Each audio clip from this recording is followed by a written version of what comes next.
Hey, this is the Partially Examined Life. You're listening to episode 362 on Ecclesiastes Part 2, here with our bud Jesse Peterson, talking about his book, talking about the book itself. I think we're going to really get into quotes. If folks want to get the 11-page version that we have linked to, that might even be fun for you, but it's not going to be a straight close reading. I'm sure we're still going to do our normal thing. We're still in chapter 1, talking about all the things that are hebel. Oh, what do people gain from the toil? It's just a bunch of bullshit. The sun rises and goes down. The wind goes round and round. All streams run to the sea, but the sea is not full. It's all wearisome. Even seeking wisdom. All right, so somebody read from verse 12 there. Okay. I, the teacher, when king over Israel and Jerusalem, applied my mind to seek and to search out by wisdom all that is done under heaven. It is an unhappy business that God has given to human beings to be busy with. I saw all the deeds that are done under the sun, and see, all is vanity and chasing after wind. What is crooked cannot be made straight, and what is lacking cannot be counted. I said to myself, I have acquired great wisdom, surpassing all who were over Jerusalem before me, and my mind has had great experience of wisdom and knowledge. And I applied my mind to know wisdom and to know madness and folly. I perceive that this also is but a chasing after wind. For in much wisdom is much vexation, and those who increase knowledge increase sorrow.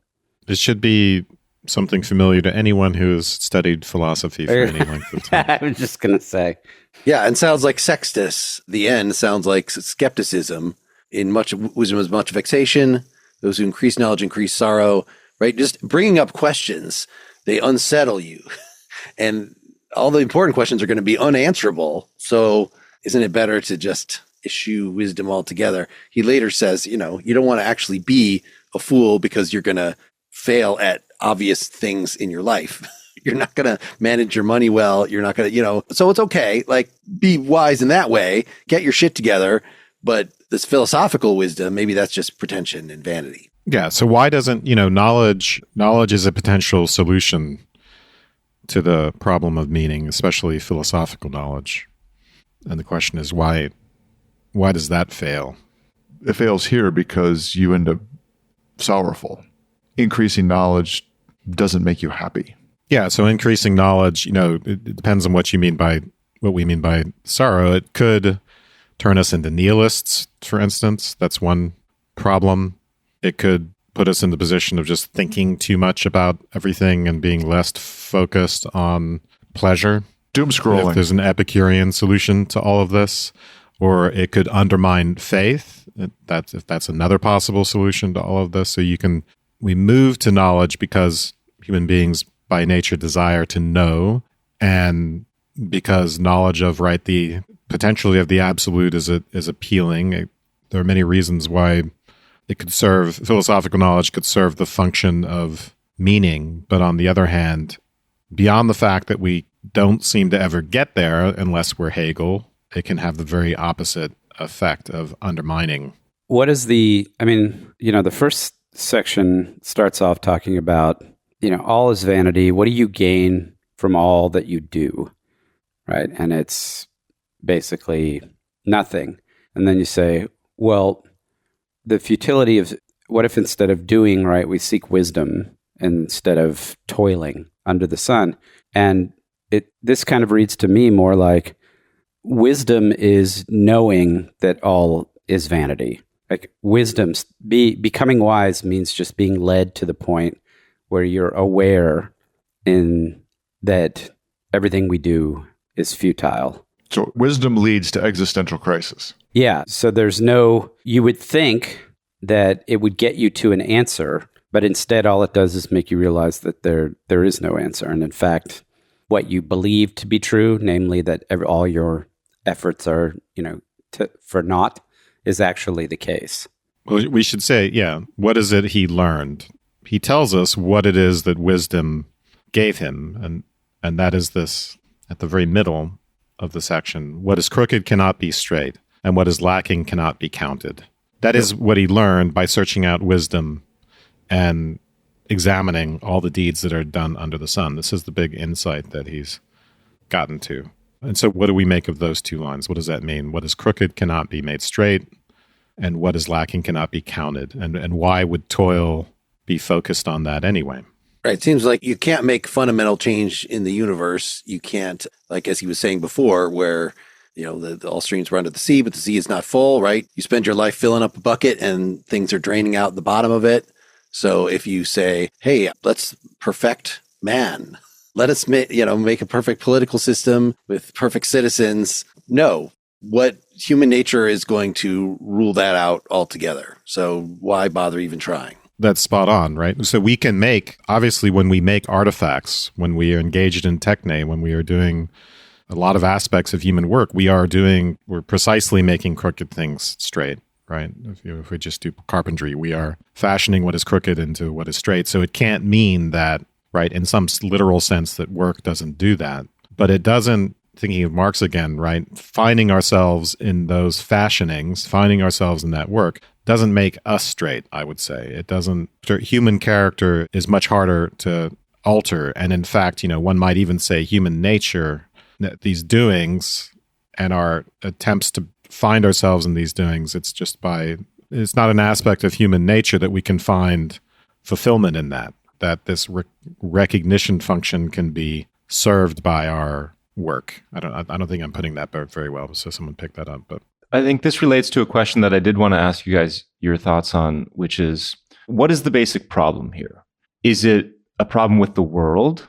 Is the world somehow bad in some abstract sense of what we mean by the world? Is it, you mentioned human nature, is it human nature that's corrupt and can't be changed or made better? Is it, as Fox kind of gets at in that article, is it the relation between human expectation and what the world is, that the world doesn't answer to human expectation? So then even out of those two, what is the problem? Is it the world or is it the human expectation? And then what you could change is only your expectation of what reality will offer you. But yeah, how would you put what is the core of the problem here for him? Yeah, the way I've always thought about this is that the problem of meaning is that the world is somehow at the same time very suitable to our interests and very unsuitable at the same time. And so this manifests itself in problem of freedom and determinism and the mind-body problem. A lot of this, I think, comes down to the problem of a subjectivity that's located somehow in a material world, right? So the material world gives rise to subjectivity, but it's hard to see how that works. Epistemologically, we are subjects in contact with the world, but it's hard to see how that works. And we seem to have these psychological requirements in relation to the world, and we were given those requirements. This need for meaning or recognition, for instance, we are given those requirements by natural processes, right? We are creatures of the world, and yet the world can't live up to that. So there's a lot of this, I think, is about what's absurd is just the consciousness per se, in a way, is absurd in the context that it finds itself. I agree with that assessment, and I'll just hold off on extemporaries. Find a soft way to put this. Do a feedback sandwich, yeah. So if we go with that interpretation, that what we're looking at here is a disconnect between human expectation and the world, the question becomes that there's the normative aspect of it, that this is a bad thing, that we should be disappointed and upset because there's nothing, only makes sense if you have a framework where you believe there's some kind of force that's supposed to be ensuring the goodness or justice or righteousness of the world. So it's his complaint, in a certain sense. He's saying, I did all these things. I expected some kind of reward. I have no guarantee of what's going to happen after I die, all of which would just be, oh, well, yeah, that's kind of the way it is, unless you believe there's a God, in this case, that's good, that is somehow underwriting, and ensuring that, in fact, your expectations and your good deeds and your toil do add up to some kind of reward in this life, or intersubjectively, your post life. And so I think we have to I started off earlier in the first episode, I was talking about this being a biographical kind of lament about this person, but it's also this person's, really, it's a crisis of faith. Or I should say, this really only makes sense. You would assume the motivation for this is it shouldn't be the way that it is. And I have to find a way to explain that to myself and explain it to other people. I feel like those two threads are distinct, though.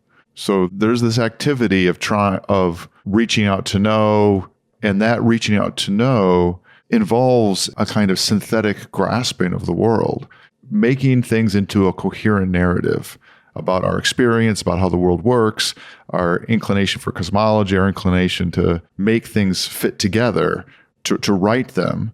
And that feels like one distinct activity. And then there's this morally normative question about benefits and the relieving of suffering, or the alignment with justice in the sense of right and wrong that gets added on to that. And to me, that part goes towards the recognition part, that the effect that you have on the world, maybe sometimes to make the crooked straight, or merely just leaving a mark in some way that says maybe something as simple as you existed, and that's a core piece of the meaning. But those two things seem to me to be different from one another. It's just normativeness isn't the same thing as the notion of understanding, or trying to put things together in a coherent narrative. Both, I think, end up failing. And so you get struck by this absurdity problem. Like, the narrative doesn't completely work, right? We should probably get into the second section here. Well, the subtitle, which I assumed is editor inserted, is The Futility of Self-Indulgence, and then reflect on how this applies to wisdom as well. So it's this idea of the hedonic treadmill.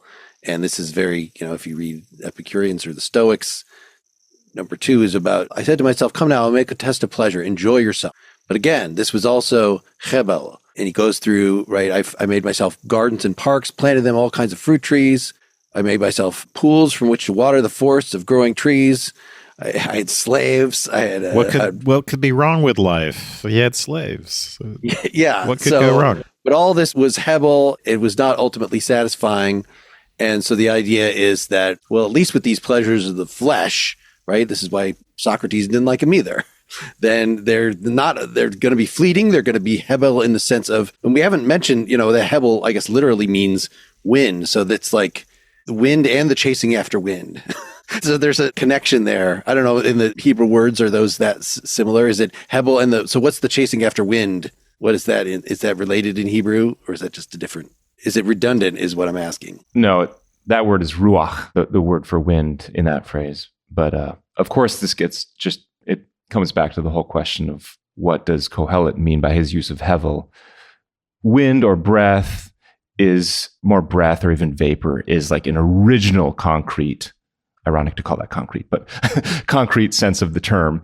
And then from there, it develops and is used in different ways. And, that was in the Fox article. So we don't have to go back to that. But just to say that I don't know if it necessarily, in his usage here, it would be intended to mean wind or that kind. I think it might be a more conceptual sense. Sure. Well, in any case, these things are ultimately unfulfilling. But then, per what we were just talking about, even when you rise above pleasure and, I'm going to pursue spiritual goodness, I'm going to pursue intellectual goodness, that's going to make me happy in a way. This is Plato's strategy, is that these things of the flesh are not to be relied on. But once I go up the ladder of the symposium to the spiritual things, those will be satisfied. It seems like he said, well, those are also Hebel. And, the Christian response, or the Christian readers of this will say, well, that's, so secular philosophy, that's going to be Hebel. But, once you open yourself to God's judgment, then it's going to flow through you. It actually will fill that hole in your soul. And I don't think there's anything in here, at least before that last section that you say is added by someone, that indicates that. It actually seems like, no, part of philosophy would be being religious in this conventional sense. And again, you can give lip service. You can say, well, okay, things look like they're not fair, but that's the way God decreed it. That's God's will, that the just and unjust will both die. Just accepting that doesn't make it better either. Like, it seems like the hedonic treadmill logic, you think you've achieved some enlightened state, but actually that itself ends up not being Hebel as well. Can we read this section, chapter 2, directly back into the wisdom section? Well, the next section kind of addresses wisdom more, right? So you go from pleasures of the flesh and all the rest of it to saying, but what I saw that wisdom excels folly as light excels darkness. So do seem to be benefits in this life for wisdom, significant benefits. And one could even think of this in terms of virtue ethics and character, right? In terms of eudaimonia, just to read into it. You could build a conception of the good life out of wisdom and virtue and actualization and all that stuff. But the complaint here that he moves on to is that regardless of that, the same fate befalls everyone. So again, just if I'm thinking of this in Aristotelian terms, just trying to build out the case, even if I become a good person and have a happy life predicated on being a good person, that doesn't solve this, what I'm calling the recognition problem, and the fact that the same fate is going to befall me as the fool. And all the work, right, if we're thinking of making crooked things straight and the work that goes into one's own character, because this is part of the way we think of toil. We don't just think of doing things and making things. We think of gaining expertise. We think of all the work that goes into becoming a philosopher or a musician, right? We spend a lifetime building up these habits and character traits and skills, all these things that we're kind of amending ourselves and fleshing out ourselves. And what happens to that? That vanishes into dust. And not only that, but if we were doing it because for some recognition in the broad sense, right? Not just prestige in this life, but some broader sense of recognition, well, even that is not available. So why do all that? The same fate befalls the fool and the wise person. Yeah, it's it's death as the great leveler. Death is the great equalizer. As you're saying, you spend all this time creating distinctions. The wise person, I've got these degrees, I've got whatever. And I'm not like the fool who just sits around on the couch doing nothing all day. And then eventually you're both 6 feet under. You're in exactly the same position. And you can leave behind books, I guess, if you're a wise philosopher, or beautiful works of art. And I think, even if we suppose that, well, those do stand the test of time, those persist, and let's suppose that they persist as long as human history persists, I think that would not be enough for him. Right. So he's, in this section, he's also worried about his legacy and what happens to the toil of his labors. And you can think of the same things, right? If you leave behind a book and a wise book, it's still subject to future generations and their interpretation and their receptivity to it. It becomes part of a dialogue. So, one's character in a way is stamped in that book and maybe stamped in the influence that book has, but it sort of gets diluted into this knowledge stream, let's say, and you could, it's like your dust being scattered to the wind in a sense. So any imprint of oneself on history is bound to be diluted into nothing as time goes on. Wouldn't we also double down on this? I mean, Koholeth might not have, but just understanding the tiny, minute period of cosmic history that human beings have been around, and the full expectation that the sun death of the universe, of the solar system, will destroy everything, right? There isn't eternity available for any of the things you're talking about. I'm thinking of Annie Hall. Do you remember the scene in Annie Hall where the Alvy Singer's uncle is like, the universe is not going to disintegrate for billions of years, Alvy, billions of years. It's not enough. Yeah. There's Father John Misty released a song recently called "Time Just Makes Fools of Us All." This is basically the point. Add enough time and whatever it is that you think is great, just becomes folly. So verse 18, I hated all the toil in which I had toiled under the sun, seeing I must leave it to those who come after me. Who knows whether they be wise or foolish? I write this good book, and probably in a few thousand years, some goober podcasters are going to be discussing it. Podcasters are Hebel. They put the link to it online, but it's the wrong translation, and they're misreading all of my precious lines. Misreading it. I was surprised how much was made out of that particular sentiment, right? To continue a little, so I turned and gave my heart up to despair concerning all of the toil of my labors under the sun, because sometimes one who has toiled with wisdom and knowledge and skill must leave it all to be enjoyed by another who did not toil for it. This is also vanity and a great evil. They don't deserve it, damn it. Right, yep. Which actually seems to be the sense of vanity that is not intended here, right? Aren't you being a little vain? Like, nobody's going to do it as well as I can. It's going to be, what matters? I want to keep it. I want to clutch my activities in the coffin. I want you to load all my possessions in the coffin with me. Yeah, this is one of the points I made in the book is, like, in as much as Kohelet seems very modern for a biblical writer in many of the things that he says, this is where he's very much not like, he's not an egalitarian. Like, he's just a straight up, like, competitive, like, no, I deserve to be recognized, you guys don't. I'm not going to be either, but, like, we're not all equal here. Yeah, then that way it reminds me of the struggle of understanding something like the Iliad, and Seth brought up earlier, and the conflict that Achilles has with Agamemnon and over recognition and honors.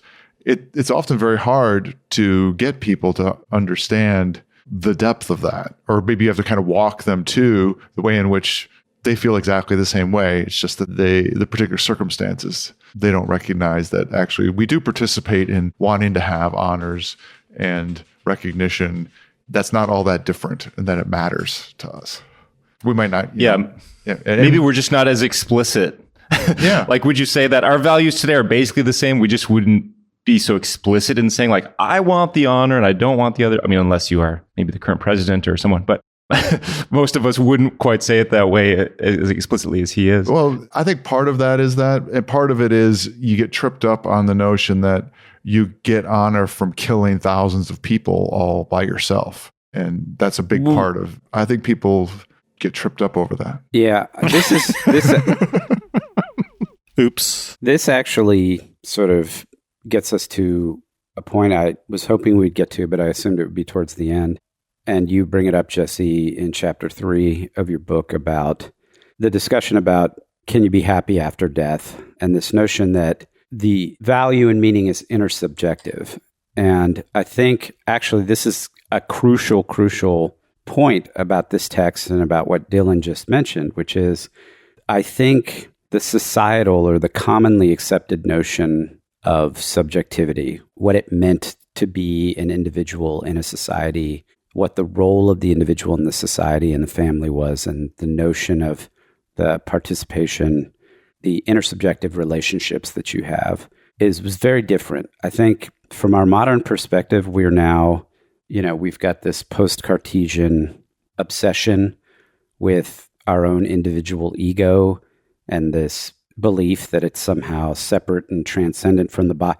It's transcendent of the body and it's separate from other subjectivities. But I don't think that in the history of human society, that was always the case, that people felt that way. And so, the way to read Achilles' lament in the Iliad and the way to read this here is to understand these are not people that are thinking of themselves as isolated atomic individuals, egos. Rather, they are integrated into their society in a really critical way. So if you think about that, then I think it's easier to kind of understand the power of thumos and the need for recognition, social approval, and so forth, because it's critical to the identity of people back then, prior to sort of the developments in Western intellectual tradition. And now a word from our sponsors. Are you looking for a place to study where you'll learn by engaging with books and with people of diverse backgrounds and differing beliefs, people who also become lifelong friends? You'll find just that kind of community of learning at St. John's College, the nation's great books college, where students explore 3,000 years of human thought online or in person on campuses in Annapolis, Maryland, or Santa Fe, New Mexico. At the college's Graduate Institute, students grapple with the most difficult questions facing humanity and our world. From Aristotle to Aquinas, Machiavelli to Lincoln, Herodotus to Hegel, students pursuing the Master of Arts and Liberal Arts explore some of history's most influential writers and thinkers. This interdisciplinary degree includes 5 segments: literature, mathematics and natural sciences, philosophy and theology, politics and society, and history. In addition, the Santa Fe campus offers students the Master of Arts in Eastern Classics, where students examine the great books of China, India, and Japan in a program that delves into the richness of these traditions. Through these programs, students discover the deepest truths of all, our shared humanity. Learn more about our undergraduate and graduate programs, including online options, at sjc.edu/PEL. When you think about businesses that are selling through the roof, like Cotopaxi or Momofuku or Alu Yoga, sure, you think about great products, cool brands, brilliant marketing, but it's often overlooked. It's actually the businesses behind the businesses that are making the selling, and for shoppers, buying really, really simple. And for millions of businesses, that business is Shopify. Nobody does selling better than Shopify. It's the home of the #1 checkout system in the planet. And the not-so-secret secret is that with Shop Pay, that boosts conversions by up to 50%, meaning way less carts that go abandoned and way more sales get going. So, if you're into growing your business, your commerce platform better be ready to sell whatever your customers are scrolling or strolling on the web, in your store, to their feed, and everywhere in between. Businesses that sell more sell on Shopify. Upgrade your business and get the same checkout that Cotopaxi uses. Sign up for your $1 a month trial period at shopify.com/PEL, all lowercase. Go to shopify.com/PEL to upgrade your selling today. Shopify.com/PEL.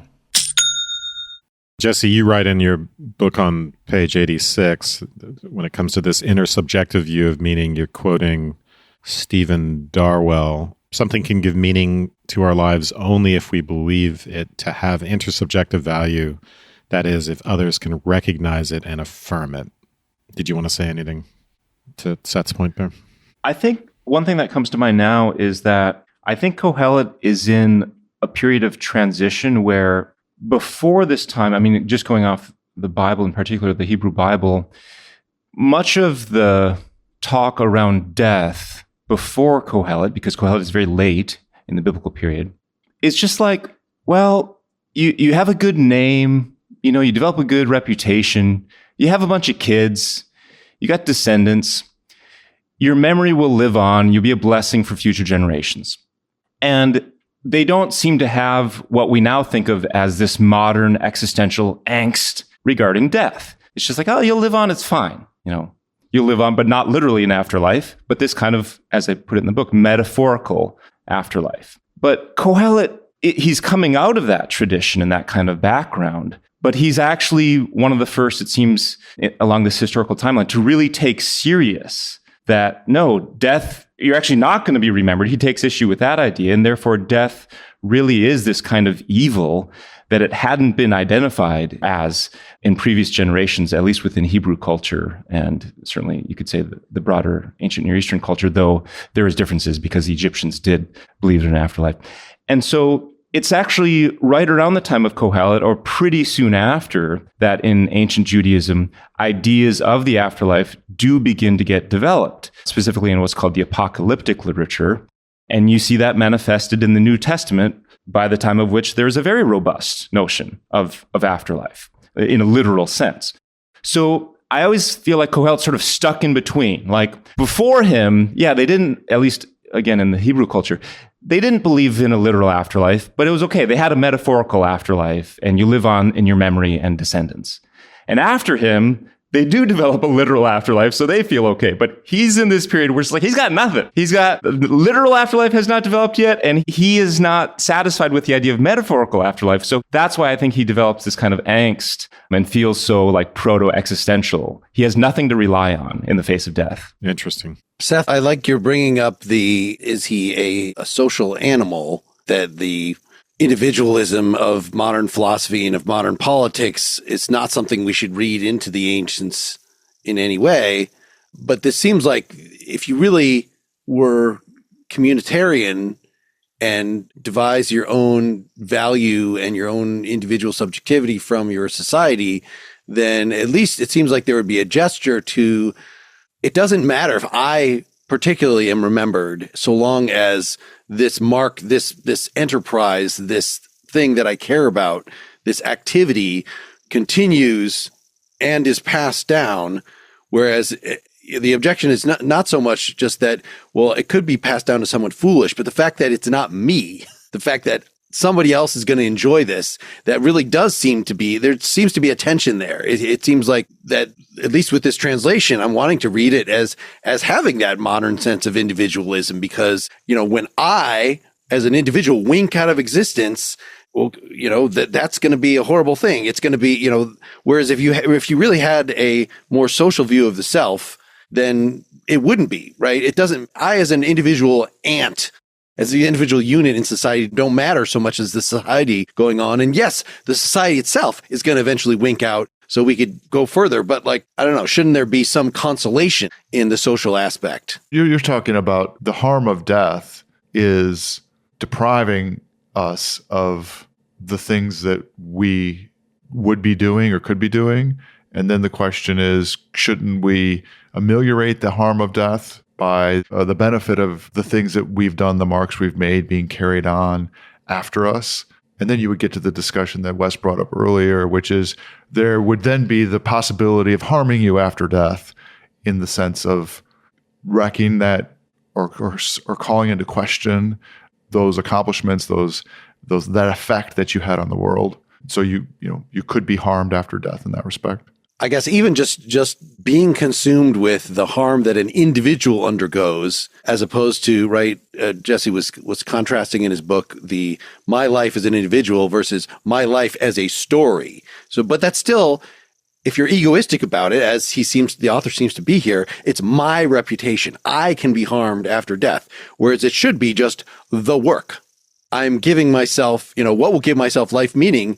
It's not clutching to this individual. It is seeing myself as part of the organism that is nature or that is humanity and making the work important, right? Isn't that? But you're saying Koholeth doesn't do that. He has an egoistic view. It sure doesn't look like it. No, I agree with you. I was just making, okay. It looks like he's being vain in the ordinary sense, even though he's in his condemnation of the whole situation as bogus, as absurd, as vanity. Seems like he is being vain in a way that one would not expect, given what you just said, Seth, about the lack of individualism in this stage in history. I guess the last thing I said, I didn't completely finish what I originally had in mind when I started getting to that point, which is that I also think, Seth, in relation to what you brought up, that it's also a transition in terms of society moving in a more individualistic direction from a collective. That's why he can value someone who dies in an earlier period, can value just living on the descendants because they do have that more notion of the social self. They're tied up with the others. Whereas my theory is that through Greek influence here, because he's writing in the time when the Greeks are in charge, and a lot of the Greek literature is getting out even into Palestine, that there is more that what we now think of as a modern notion of individualism and modern European individualism. Really, you see that in many ways in the Greeks, not the Homeric Greeks, but let's say the post-Platonic Greeks. And so I think it's this kind of individualism is developing that partly creates the problem. He can't be satisfied with the social notion of the self and therefore the social death and the goods that a social death would provide, because he just doesn't see himself wrapped up in either his ancestors or his descendants all that much. It's sort of, what is he going to do with his little time on earth as an individual? I guess looking forward to verse 24 there's nothing better for mortals than to eat and drink and find enjoyment in their toil. This also I saw is from the hand of God, for apart from him, who can eat and who can have enjoyment? For to the one who pleases him, God gives wisdom and knowledge and joy. But to the sinner, he gives the work of gathering and heaping, only to give to one who pleases God. This is also vanity and chasing after the wind. So it sounds like, oh, wait, we're giving some positive things. And, this maybe, wait, is this a later interpolation? Because not only does being wise make you not make foolish financial decisions and, things are not going to turn out as well for you in your life, but no, God actually likes when we find enjoyment in our toil. And in fact, you can't really enjoy your toil unless you're doing it for some greater purpose for God, right? You're not just being a pure individualist.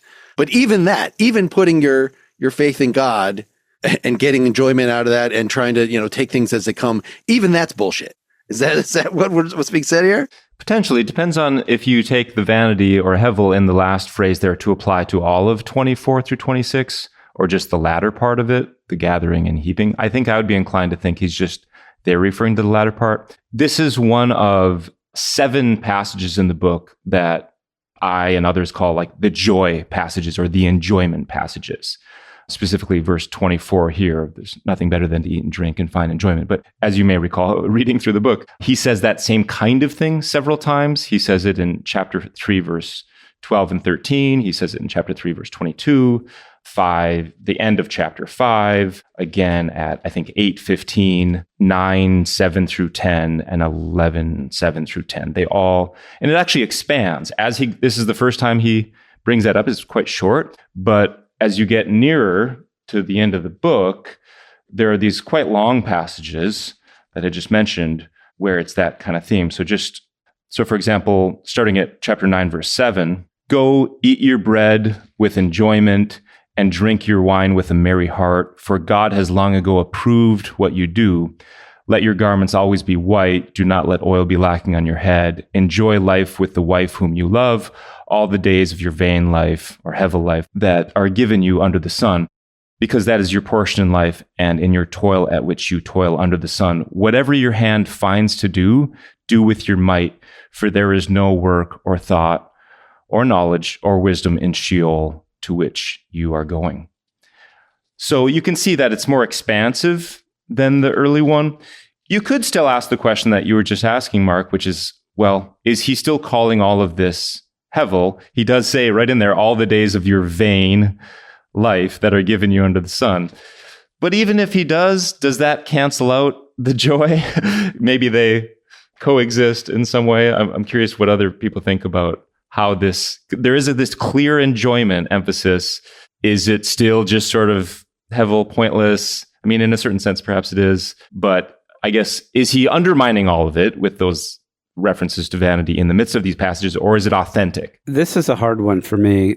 So I think one way to look at it is to say, referring back to things that he says earlier in the text, that there's a sense in which he and others toiled and never stopped to take time to enjoy, the fruits of their labors. So they work and they work and they work to get, to build.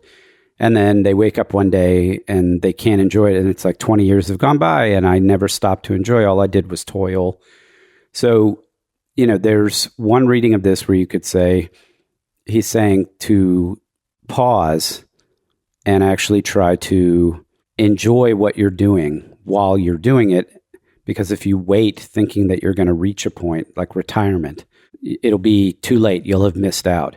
But then there's another part. He says somewhere in the text, talking about people doing simple work and being happy versus people who are doing like important kingly type stuff. And in that sense, it seems like he's talking about actually enjoying the work itself, like being happy with the toil. And he says, basically saying, and again, this brings in this notion of kind of like what you talked about, Jesse, earlier, of equal and unequal. Like there's unequal work, but they're all capable of providing an equal level of enjoyment, which is why the peasant work or the simple work that's done, those people can be happy in their toil, even though it's not palace work or whatever. And I honestly don't know between the two interpretations where to delineate or whether we even need to. Yeah, what do other folks think about this positive thing is this it sounds very Eastern, this whole enjoy the moment, it's all fleeting, it's all nothingness, but yet, we exist. It's still what we are given. It is our fate. So isn't wisdom to enjoy what we can, enjoy it righteously, be ethical, etc. Well, I mean, don't we have to join what we just read up with the next section? Section 11, or the paragraphs 11, 12.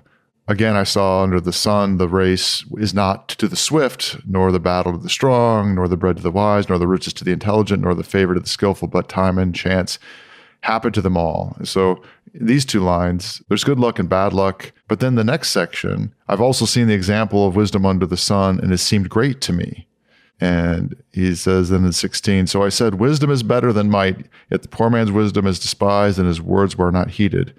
And the poetic lines, the quiet words of the wise are more to be heeded than the shouting of a ruler among fools. Wisdom is better than weapons of war, but one bungler destroys much good. So there's a pointing to, well, yeah, there's not everything that we can control, but it's still better to know stuff and to be wise about it, to avoid destroying good and not be a bungler, and it's better to be wise than to just be a ruler among fools. It seems more in this section, like that call to the benefit of wisdom, it's sort of it's sort of optimistic in the face of the previous observations, without much more than sort of cherry picking the optimism. That's what, compared to other stuff, right? Whereas before it was like, I'm not going to see any optimism at all out there, because it's clear that, as soon as you make the time you're looking at infinite, if you make you can't reconcile it. I mean, there is a kind of pragmatism to it, I think, in the way that he talks about wisdom. Yep.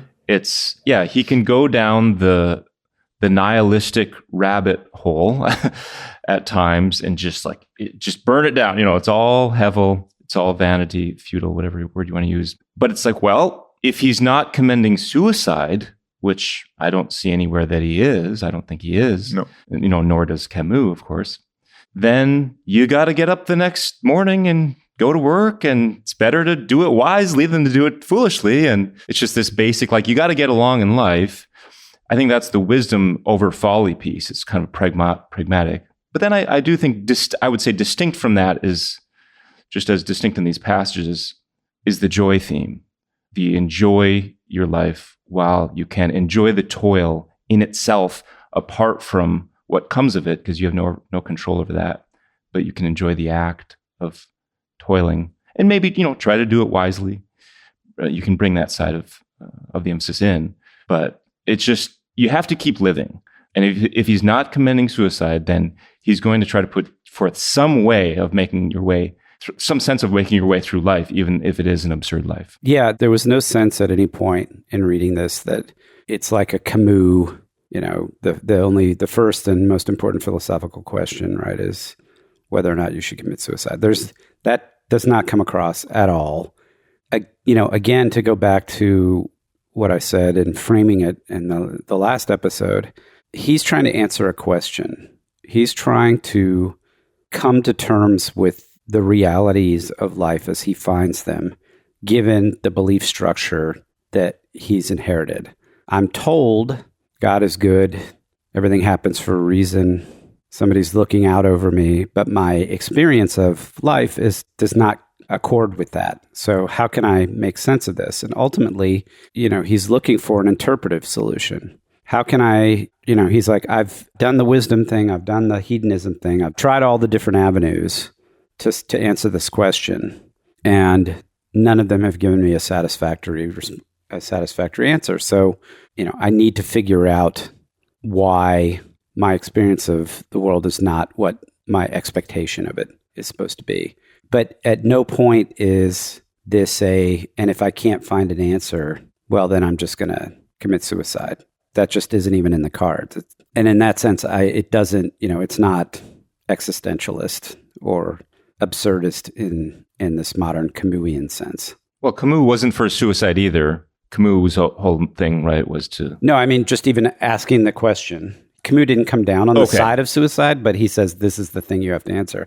I don't even think this is a question in Ecclesiastes. Got it. I had heard it mentioned somewhere, is he like a David Benatar, it would be better that we were not born? Not necessarily that you should kill yourself, but definitely don't have kids, because it's... maybe we should just put a stop to this whole... That we'd be better off not born in one point? Well, I was looking for... Yeah, so... That's in my book. I wrote about that.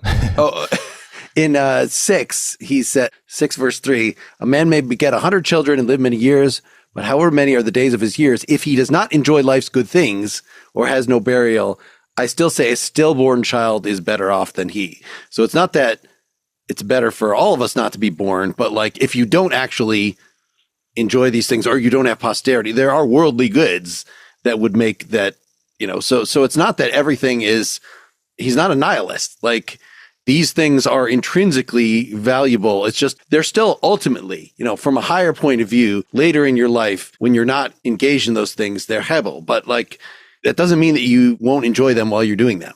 Yeah, I mean, the text seems to be inconsistent to me on this topic, but yeah, that's all I was going to say. Jesse, what? I was going to say, I think of it as a kind of ranking and talk about this in one of the chapters of the book where it's like, I think that his hypothetically highest value would be meaning. Like, he's frustrated that there isn't meaning in life, so he wants there to be meaning. And I think of that as kind of like having a teleological structure, right? You're toiling for some good end that actually comes about, and you get recognition for it, and it's permanent, and all these things. Like, that's the greatest life. Well, I think that's all implied as what he thinks would be the best, but he doesn't think that's reality. So then the next best is the smaller things, just the enjoyment of the moment. You don't have to toil for the sake of something that's going to last hundreds of years. Just enjoy the moment right now. That's the next best thing. That's the portion. He uses that word sometimes. That's what God has given you. That's the portion this life offers. But then if you can't do that, like if you're still so obsessed, I think of like the person on Wall Street, the finance bro who's working 80 hours a week. And someone mentioned this idea earlier, like never spending time with his family or something. Well, you're not stopping to smell the roses. So that's pretty bad then, because then you're out two things. Like, the only two possible values he comes up with is like this kind of teleological meaning type value versus this kind of smaller but real value of the moment type value. Those are your two options in life. Like, go with one. Well, you can't go with the first one, so you have to go with the second one. Okay, if you don't go with the second one, you are screwed. Like, there is no other option. So that's why I think in this passage he says, a stillborn is better off than the person that can't even enjoy the good things that this person has, because meaning is already excluded. And so there's small joys available, but if you don't have that, you have nothing. So I don't necessarily see it as being inconsistent with other things he says, but happy to hear, Wes, what you have in mind. Yeah, I don't know that I have something coherent to say about that. I just want to know why he has the lyrics to a 1960s song in chapter 3. Well, as chapter 4 of the book points out, that it's so peaceful, a time to be born, a time to die, a time to plant, that it makes it sound like this is the way it should be. There's a time for everything. Everything comes along when it's supposed to. And the fact that is not what it means. It just means there are these inevitable cycles that just happen. And actually it's all hebel. Like, the fact that it is repetitious in this way, the fact that you can't avoid these things, that actually makes it it's not, this is a peaceful thing we should meditate on in the form of song. This is part of what he's dismissing. This is an example of his toil being vanity, in the sense of reinterpreted through the lens of 60s folk. Yeah. I will say, though, that title, Turn, Turn, Turn, I think, you or some of you at least read the chapter that I talk about this poem, and I think it has a cyclical notion to it. Turn, Turn, Turn is the only lyrics from that song that aren't straight up Ecclesiastes 3, 1 through 8. So they're adding that sort of interpretation on it. I think it's a good interpretation. They're saying it's cyclical. So I don't have a problem with that song. Well, and a time to love, time to hate, time for war. This is Pete Seeger who wrote this. I swear it's not too late. A time for peace. I swear it's not too late. Oh, okay. Okay, fine. Yeah, that's added. It's a very different message. It's actually don't just be quietist. Don't just accept yes, there's this nature is greater than we are, but like, there is a way to be in harmony with nature. I guess that's the thing that we have in a lot of these Eastern traditions, these wisdom traditions, the idea that there is an inevitability, there is powers that we can never understand, but yet we can put ourselves in harmony with that. And I think, well, what is, you're saying, obviously the person who wrote the appendix, Ecclesiastes, says, yes, we can be in harmony with this, just obey God's law, blah, blah, blah. But it seems like it's ambivalent, right? That you're saying the best thing is unattainable, but there is a second best that's okay. So that would be being in harmony with it. But it's certainly like the notion of harmony does not explicitly come up, I don't think. Well, I think we're out of time. Thanks so much for chatting with us. We'll decide offline whether we want to have a part 3 where we just read through more of these sections. But it is, for something so short, pretty redundant. Like, we really have gotten most of the main ideas out. And of course, if you really want to dwell on it on a line by line basis, we will link to your book when it comes out, when pre-orders are available. I don't, if it's within the month, maybe pre-ordering will be there by the time it comes out. So look to the blog post associated with this, partiallyexaminedlife.com. Anything else you want to leave people with, Jesse? Oh, as far as my own stuff, yeah, just check out the book if you're interested in Ecclesiastes, and maybe in about a year or so from now, look for the standalone translation, How to Have an Existential Crisis. That's about it. Nice. Yeah, thanks again. Yes, thanks for joining. thanks. The book is great. Yep. Thanks for having me, guys. This is really fun, and I've been a fan of the show for many years, so privileged to be on here. Next time, we're talking about Franz Brentano's lecture, The Origin of the Knowledge of Right and Wrong from 1889. We'd like to hear from you, what you want us to cover. You can email us, pel@partiallyexaminedlife.com, comment on the blog post associated with this episode, reach out to us through Facebook, through x.com, any other way that you can figure out. Good night, everybody. Good night. Good night. Good night.